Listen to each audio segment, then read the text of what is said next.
Thank you, Anis. Thank you for this kind introduction.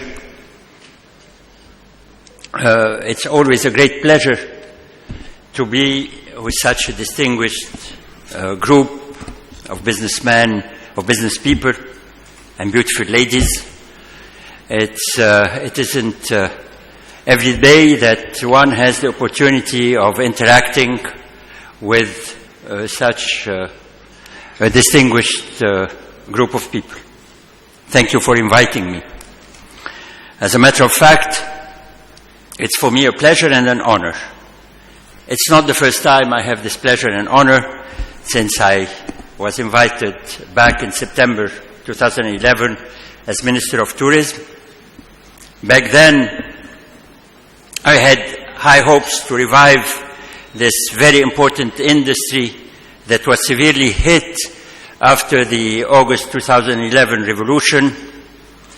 And I thought at that time that Egypt was on the right track, that we would be able to restore security and hence revive this sector. I thought we were on the right track. I was obviously wrong, totally wrong.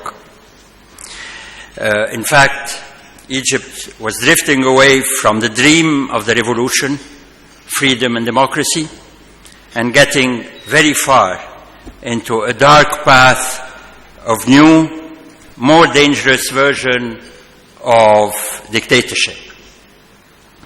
And under these circumstances, it was impossible for the economy to breathe and let alone to revive. When the new cabinet was formed on the 16th of July 2013, the economy was in shambles.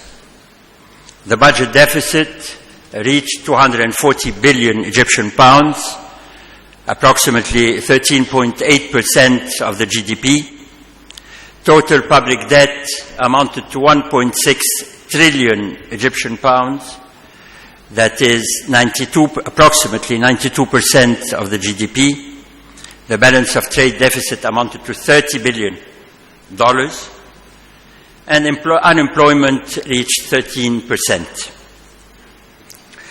Foreign currency reserves with the Central Bank of Egypt were down to $11 billion. I remind you, they were at $36 billion in January 2011.